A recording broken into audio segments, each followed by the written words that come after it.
It's the morning after the best night you've had in months. The conversation was effortless. She was laughing at your stupid jokes, touching your arm, looking at you like you were the only guy in the room. You walked her to her car and she didn't want to leave. You fell asleep replaying every second. And then, your phone stays quiet. You text her something light. One word back, you send another. A thumbs up. By the afternoon, she's canceled the plans she was excited about. And suddenly, it's 2 a.m. and you're lying in bed running the whole night through your head like a detective looking for the crime. What did I do? Was it something I said? She was laughing. I felt it. We felt it. Did I come on too strong? Should I text her again? No. Yes. What do I say now? Why does this always happen to me? Here's what nobody told you. She didn't pull away from you. She pulled away from how much she felt. Her distance isn't a rejection of you. It's a reaction to intimacy landing. You're not crazy. You're not the problem. This isn't about being broken. Most guys go through this exact thing, and nobody ever explains why it happens. By the end of this video, you'll know the difference between a woman losing interest and a woman running from feelings she's not ready for. You'll know the 7 signs she's actually in love with you while acting like she isn't, and exactly how a grounded man responds to each one. Let's get into it. Most guys believe her distance is a verdict on their value. But the real truth is, her distance is a snapshot of her nervous system. There's a term in attachment psychology, deactivating strategies. It's her brain's emergency brake. When a woman with an avoidant attachment style feels herself getting close, really close, her body reads that closeness as a threat. Not because you're dangerous, because intimacy, for her, is tangled up with losing herself. Psychologists call that fear engulfment, the terror of being swallowed up by a relationship, of disappearing into someone else. She senses the warmth, and her energy shifts. A wall goes up, not because she stopped caring, because caring is exactly what scares her. And here's the part most guys completely miss. An avoidant woman doesn't go cold when you mean nothing to her. She goes cold when you start meaning something. Indifference doesn't trigger an emergency brake. Closeness does. So that silence isn't her gut telling her something is off about you. It's her gut telling her something is changing in her. You can't talk her out of a feeling that's happening in her body. But you can be the calm she keeps leaning back toward. Most of the battle isn't about what you say. It's about what you do with your own energy while she fights hers. So let's break down what that actually looks like. Here's the part nobody talks about. The cold almost always comes right after the warmth. Most guys mishandle this the same way. The second she goes quiet after a great night, they panic. They double text. They ask, "Is everything okay?" 3 times in a row. They try to pull her back to the surface, which for an avoidant is like grabbing the steering wheel during an emergency stop. But here's the deeper truth. That freeze after closeness is textbook deactivating behavior. The night hit her harder than she expected. Her nervous system, terrified of how good it felt, slammed the brakes. Her withdrawal is a reaction to intimacy landing, not a comment on you. Most guys send something like, "Hey, did I do something wrong? You were so warm last night and now you're being weird. Please just tell me." That's pressure. She feels the spotlight and the wall goes higher. The grounded version is a single, weightless text. "Hope you're having a good day." No pressure on the reply. Let's grab that drink whenever life slows down. No questions. No wait. Just ease. And when you do that, she feels safe. The brake comes off because nobody grabbed the wheel. Her gut whispers, "He didn't panic. He can handle how much I feel." That's the first time something in her says, "This guy is different." This is the one most guys completely miss. Most guys read any pushback as a verdict. The moment she goes distant or flaky, they conclude they misread everything and retreat to lick their wounds. Or worse, they chase harder, believing persistence proves love. But here's what's actually happening. For an avoidant, the push isn't a door closing. It's a reflex test. When she feels you getting closer, a buried voice asks, "If I'm not easy, will he still stay?" And her behavior tests that question without her even realizing it. Attachment researchers call these bids protest behavior. The attachment system checking, "Is he still there?" It's not a game. It's self-protection. She's asking the relationship, "Are you safe enough for me to be hard to love?" A question she only asks when she's starting to care.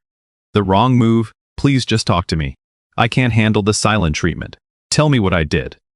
The grounded move is barely a move at all. You stay warm, stay consistent, keep your plans, keep your life. Hope your week's going well. I'm around when you feel like catching up. Then, you genuinely let her come to you. When you do that, she feels something she almost never feels, safe. Her gut says, this guy doesn't need me to validate him. Not loud confidence, not fake confidence, not flexing at the gym confidence, but quiet, grounded, I know who I am confidence. That's the vibe that makes her start pulling toward the very thing she's afraid of. And here's where it gets interesting. How she handles silence. Most guys treat a quiet stretch after a deep conversation as proof they said too much. They replay their own words, cringe internally, and conclude, I overshared. I killed it. So they fill the silence with nervous chatter, trying to fix a problem that was never theirs to fix. But here's the psychological truth. For an avoidant, emotional exposure creates a vulnerability hangover. She opened up, she shared something real, and now her brain is panicking, whispering, you showed too much, protect yourself. So she disappears. Not because the conversation meant nothing to her, because it meant too much. Silence is her processing, not her verdict. The wrong move, so are we good? You seemed off after we talked. Did I say something that weirded you out? All of that is you chasing her anxiety. The right move is to let the silence breathe and stay warm inside it. That conversation really mattered to me. No rush on anything. I'm here. Then you go live your life. And that quiet, unbothered presence? It's emotional caffeine for her brain. She sits in her room thinking, why do I keep thinking about him? She's not replaying your words, man. She's replaying your calm. Silence between words is like silence between musical notes. That's where the rhythm lives. Here's the part that throws most guys off completely. The temperature swings. Most guys react to her changing temperature by matching it. She goes cold, you go colder. She pulls back, you pull back twice as far. Then you both orbit each other in silence, each one waiting for the other to crack. Passive aggression dressed up as pride. But here's the deeper truth. Oscillation is regulation. She sends you 3 paragraphs, then panics at her own enthusiasm, then retreats into one-word answers until she feels safe enough to feel good again. The hot-cold cycle isn't a rating of your value. It's her trying to regulate how close she's letting herself get. Every cold phase is her checking in with herself. Every hot phase is her losing that fight. The wrong way, you clearly don't care, so I'll stop trying. That's you punishing her for a war she's fighting inside herself. The right way. Don't match the temperature.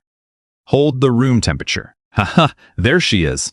No stress. Hit me up when life settles down. Warm. Zero pressure. Zero drama. When you do that, she feels like she can come back without losing face. And that's everything, because avoidants don't return to people who make them feel guilty for needing space. They return to people who make space feel safe.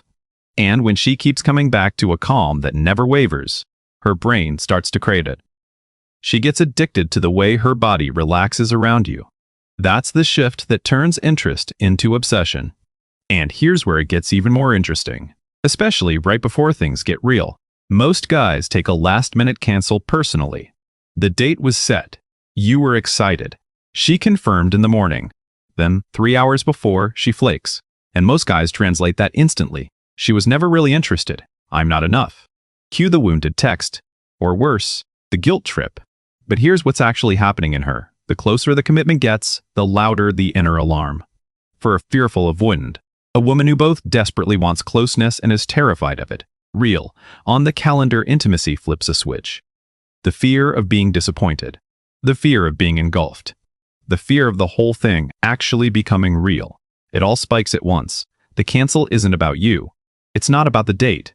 It's not some list of requirements you failed. It's her alarm system going off because you matter more than she planned for. The wrong move, wow. Third time, I thought we had something, but clearly I was wrong about you. That text confirms every fear she has about intimacy. That closeness leads to judgment, pressure, and punishment. The grounded move is one unbothered line. No stress at all. Rain check whenever. I'm still around. And mean it. One line. Zero drama. Here's the magic. When you don't flinch, her brain records it. He didn't punish me for being scared. And a woman who's allowed to be scared around you will eventually stop running. Safe doesn't mean she stays forever. Safe means she stops seeing you as a threat, and that's when she starts choosing you on her own. Here's the irony that most guys never understand. She runs hardest right after things feel perfect. Most guys, after a woman goes cold post-connection, conclude the whole thing was a transaction. She got what she wanted. It meant nothing. They harden. They build a little wall of their own and stand behind it, mistaking numbness for strength. But here's the truth, and it's the most counterintuitive thing in this entire video. An avoidant doesn't flee after things go badly. She flees after things go well. The better the connection, the higher the stakes feel. The deeper she falls, the louder the alarm gets. Deactivation peaks right after closeness. So her distance after the best night isn't evidence that it was meaningless. It's evidence that it meant everything, and that absolutely terrifies her. The wrong way is cold, wounded silence. You vanish to win, and she reads it as proof that she was right about relationships, that intimacy always ends in ice. The right way normalizes space without rejecting her. That night was really good. Also good timing on the quiet week. I've got one too. Talk soon. You validate the connection, then calmly allow the distance. You don't shrink the memory just to punish her. And here's the thing. When you do that, her panic dissolves. She doesn't have to run anymore to protect the good thing, because you're not asking her to manage your feelings about it. And that's when an avoidant does the rarest thing she does. She walks back in.